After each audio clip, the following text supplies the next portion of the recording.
Olá pessoal, tudo bem com vocês? Sejam todos muito bem-vindos ao Clube dos Dividendos. Eu sou Bruno Mazzoni e no vídeo de hoje eu vou comentar sobre a Vale, uma atualização aqui do canal do Clube dos Dividendos no YouTube sobre Vale 3. Tá? Então se você está posicionado na companhia, fique comigo até o final pelo seguinte, as pautas serão as seguintes, né? Macro, micro fundamentos, valuation e análise técnica, clássico. Mas eu vou trazer algumas curiosidades para vocês. Vou falar sobre o momento atual da Vale, um pouquinho dos seus projetos de expansão, o filme, né? 2014 para cá, 10 anos de resultados da Vale, ciclo de dividendos, alavancagem, lucro. Vamos olhar também para o caixa livre que ela tem hoje, sua segmentação geográfica da receita, ou seja, exportações, o que pode mudar ali, valuation quantitativo, preço justo de Graham, valuation aqui também relativo ao próprio histórico da companhia, dividendos e a gente finaliza com total yield, né? Porque teve uma recompra de ação importante nos últimos meses, então a gente soma aí o dividend yield mais a recompra de ação, o buyback. Bateu ou não o CDI e o IMAB de 2000 para cá. E aqui a curiosidade que eu acho novidade para o vídeo de hoje, né, ou para os vídeos recentes aqui do Clube dos Dividendos. Vou comparar a oscilação da commodity, minério de ferro, versus o lucro líquido da Vale.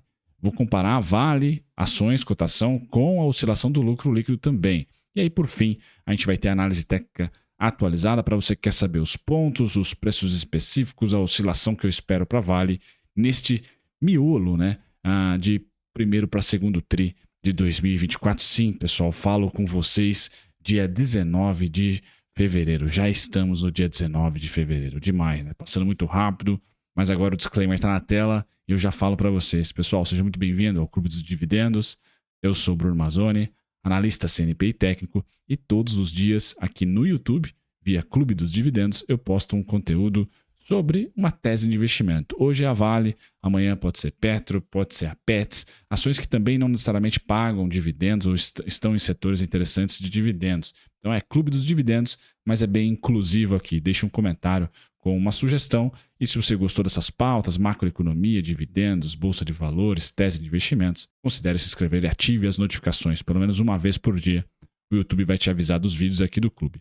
Pessoal, a foto do terceiro trimestre, o resultado mais recente que nós temos, é de uma produção estável de ferro, uma produção de cobre via o Salobo 3 subindo, e tende a subir um pouquinho mais. Tá? Então o quarto tri vai ser bem interessante, acho que esse crescimento ainda vai continuar, porque o ramp-up, palavra bonita da Faria Lima, é para dizer que, olha, o nosso projeto de expansão já está em operação e está aumentando a sua operacionalidade. Tá? Isso chama-se ramp-up. Então está subindo, né? Está em fase de expansão. Então a gente deve ter a produção de cobre da Vale um grande destaque, níquel uma queda forte. Tá? Então a gente tem que olhar ali para os impactos pela manutenção do Atlântico Norte, ferrovia é o grande pepino, é o grande custo da Vale, pessoal. Então a gente tem sempre esse gargalo. Se a Vale tivesse ali, por exemplo, uma Rumo que despejasse o seu minério das minas e fosse direto para o oceano ali, né?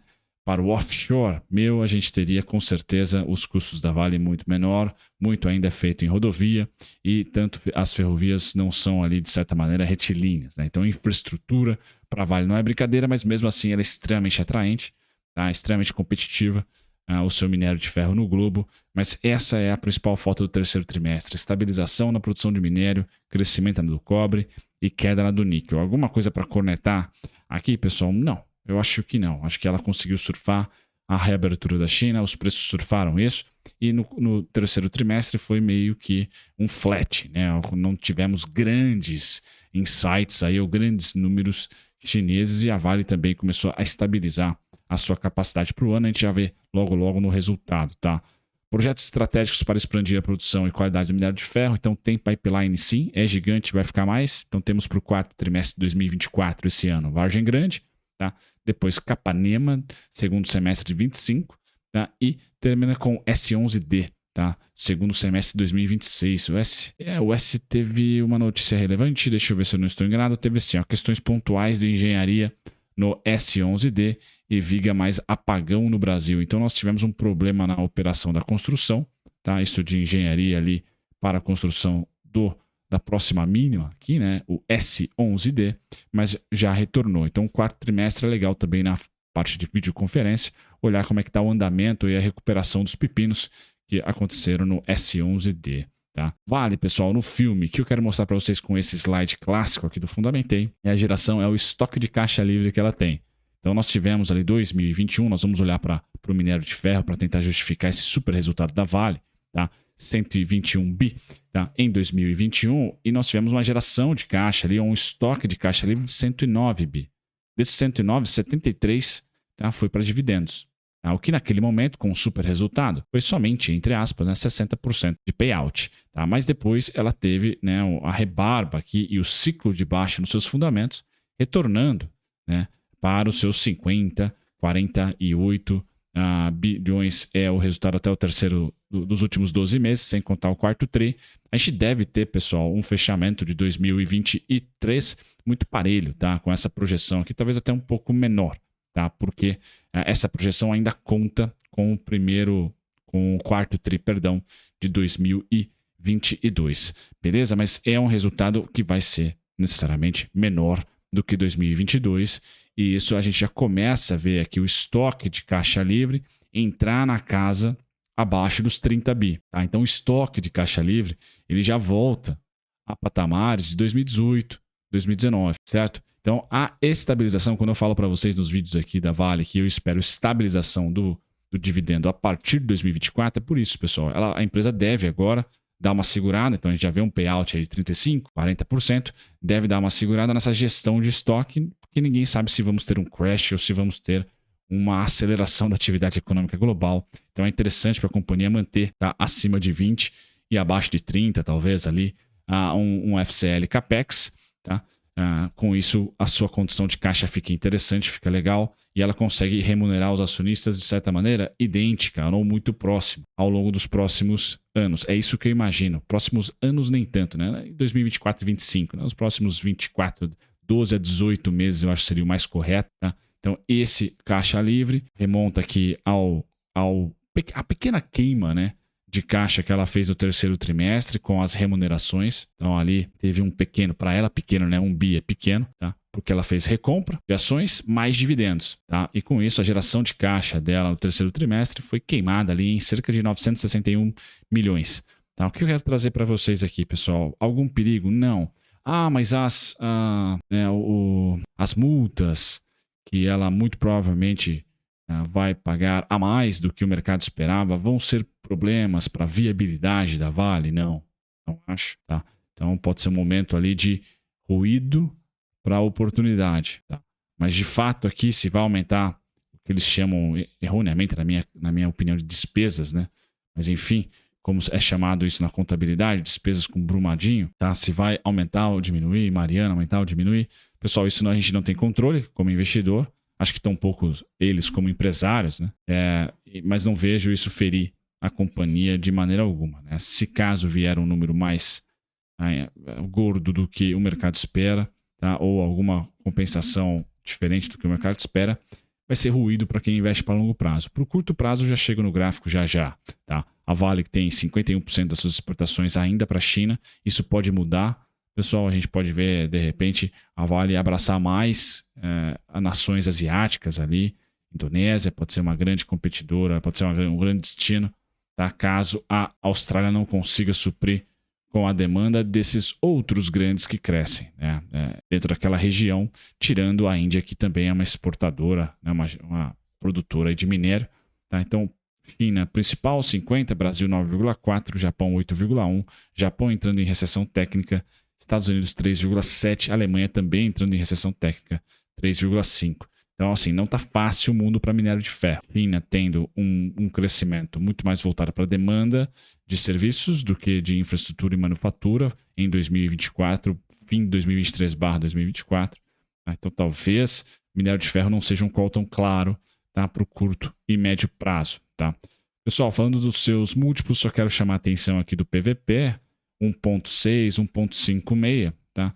A gente tem no histórico da Vale esse PVP se aproximando, né? Se aproximando não, já voltou, né, para o pré-pandemia. Tá? 2019 estava negociando a 1,58, 2018 1,36, tá? Então já estamos a 1,6, 1,60, então ela já voltou aqui para um valuation. Dentro das empresas de commodities, eu gosto de olhar o PVP, acho que fica mais interessante, a não ser que a companhia tenha comprado minas, etc, mas não foi o caso. Tem ali um pipeline robusto, mas não tão robusto para mudar ela de patamar, é só para realmente, né, ter um incremento interessante. Então 1,6 aqui de PVP, volta para o pré-pandemia. A fórmula de Graham nos coloca um preço justo por ação em R$ 99,35. Tá? Um desconto aí de 46%. Quando a gente olha para os dividendos, pessoal, é aquela montanha russa. Então não fiquem órfãos de 2021. Eu logo vou mostrar o gráfico do minério de ferro e aí acho que vai ficar bem nítido para você porque de não ficar órfão.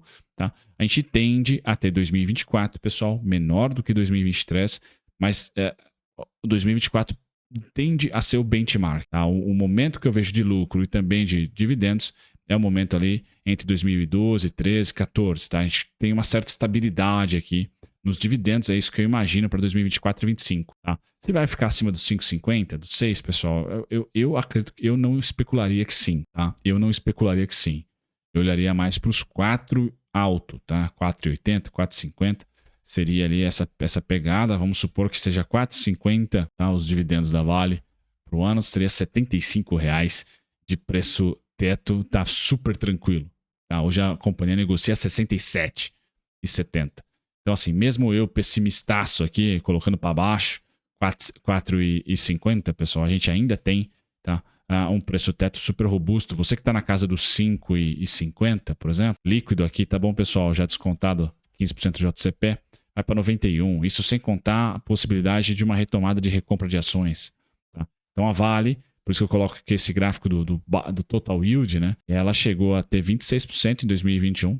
Foi o seu pico e agora já tem um total yield. Se considerar o programa de recompra que foi deflagrado ali no terceiro tri, né, o resultado dele, pelo menos o dispêndio de capital dele, a Vale tá batendo o CDI aqui já. Ó. 2022, 11,7 não bateu. 2023, 11,1 não. Mas em 2024, se ela manter, tá? Se você acha que ela vai manter os dividendos na mesma casa de 2023, pessoal, ela vai bater facilmente bate CDI, tá? E inflação esse ano. Então só o dividendo, se você aportar hoje pensando para os próximos 12 meses, já vai bater esse pessoal. Tá? O dividend yield, você pode olhar, ele está na casa dos seus 7%. Tá? 6 em alguns quebrados, né? Deixa eu voltar aqui no scanner da bolsa, está na casa dos seus, 9,28 dividend yield nesse momento. Tá? Você soma aí com a recompra, tá? Dá uma aproximada aqui de 13,3% nos últimos 12 meses. Certo, pessoal? Então de olho aí na videoconferência, na política de recompra de ações. Olhando para a Vale como investimento de longo prazo, bateu o IMAB, 1.660 contra 1.270 do IMAB e também bateu o CDI com 711. Então se provou ser um bom investimento a Vale. Aqui a curiosidade do vídeo, pessoal. Então minério de ferro na parte superior, lucro líquido trimestral da Vale na parte inferior, né, de baixo aqui. E o que nós temos para tirar de insight? O meu insight, tá?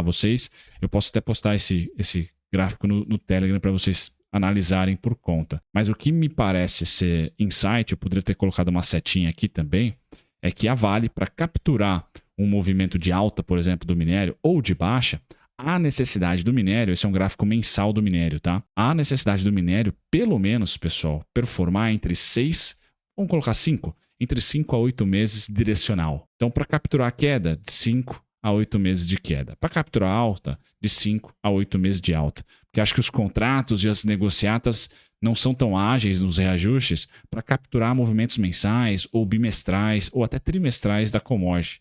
Então, para de fato a gente ver o que aconteceu em 2021, tá? Eu acredito que o minério de ferro necessariamente precisa surfar pelo menos 5 candles aqui de alta a 8, mínimo, para ela capturar no resultado. E o oposto é verdadeiro. O minério precisa desabar de 5 a 8 meses, tá? Ou de 4 a 8 meses, se você preferir, para capturar aqui nos resultados. Dólar influi, 2020, 2018 para cá, o dólar decolou, então também ajudou nos resultados da Vale. Olha, nós tivemos aqui uma alta em 2019, tá? Capturada pelo resultado, aqui é 2018, perdão, não foi capturado no resultado, tá? Então a alta se deu aqui, nós tivemos 1, 2, 3, 4, 5 meses, ó, é um pouco de quebra de expectativa, porque a companhia em 2019 ali estava mais ou menos que andando de lado, em um momento bem lateral. Aí você pode colocar Brumadinho, pode colocar também dispêndios que ela teve ali não recorrentes, acho que entra nessa fase do ciclo, mas de 2020 para cá, que todos olham para a parte operacional da companhia, eu tiro o insight da tendência do minério de ferro, que é de queda barra lateral pós super alta de 2020, E o lucro ou o prejuízo para dar pancada, pessoal, eu acredito que vai além de um trimestre direcional para a commodity. É necessário que a commodity ande por mais de um trimestre, vamos colocar assim, pelo menos, para que se capture num próximo resultado e você possa, de fato, especular ali em opções, etc., realmente o direcional da companhia. Senão, passa despercebido. Tá? Então, o lucro líquido da Vale, pessoal, eu quero aqui terminar para vocês e até já posso trocar do minério. Então, minério estável. Pessoal, acredito que o minério vai continuar estável até o mês de março. Estável, assim, no contexto do minério, né? Entre 117 a 130, 140 é o estável para o minério, tá certo? É isso que eu imagino que ele vai acontecer, ainda sem direção. E aí, pós-março, eu acredito numa direção. Tá? E essa direção eu não vou falar agora porque eu não sei. Eu vou esperar um pouquinho mais de dados aí, tanto do Globo como da China, para saber se esse cara vai para cima ou para baixo. Tá? Olhando aqui, agora sim, para Vale versus lucro líquido, a importância de dividendos e a importância de recompra de ações. Vejam que o lucro desabou, como a gente viu, né? O lucro da Vale, pessoal, voltou, né? Para 2017, 2018. Está voltando, né? Para 2017 e 2018. A tendência é nitidamente de baixa, com agora uma estabilização em 2023 com a reabertura da China. E é isso que eu imagino, estabilização, não retomada de alta. Mas vejam que os preços ficaram laterais. E aqui, por quê? Porque o pessoal ama a Vale? Pode ser que sim, mas principalmente porque teve muitos dividendos e recompra de ação. Então aqui está o valor para o acionista, tá? Aqui está um grande valor para o acionista, recompra de ações e dividendos. Com certeza a discrepância aqui foi bem grande, o lucro cedeu bastante, tá? Chegou a cair aqui, poxa, mais de 50% do topo, tá? Mais de 50% de 2021, e as ações estão, né, basicamente nas máximas históricas, ali lateralizando. Então essa é a parte legal de se ter uma empresa voltada aí ao acionista minoritário que teve recompra e teve um bom dividendo. No caso de dividendos, não necessariamente voltada para o minoritário, né? Mas é a natureza de uma companhia que já não tem grandes investimentos, grandes capex. Feito isso, pessoal, no preço. Então eu comentei com o pessoal do grupo fechado do Gui, né, que o 64,81 era ali o ponto onde o Ibovespa faria a mínima, né? Não tocou no 64,81, é suporte para Vale, assim como o 68,19, 67,15 eram suportes para janeiro. Continuam, tá? A cauda faz os estragos, tá? Mas as faixinhas amarelas tendem a ser uns ímãs para Vale. Se eu acho que é o minério lateral, Vale também ganha para esse miolo de primeiro para o segundo tri, lateralidade. Aí eu tenho 64,81, 68,19, 67,15 e no topo 74,73, 73,85.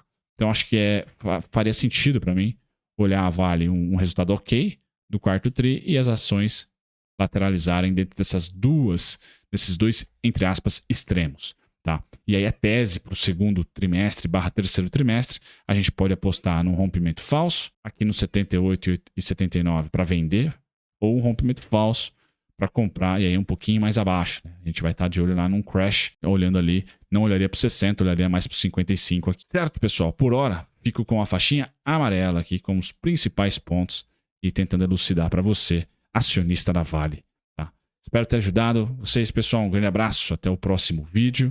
Inscrevam-se no canal e assistam também o conteúdo que o próprio YouTube está recomendando para vocês agora. Tchau, tchau.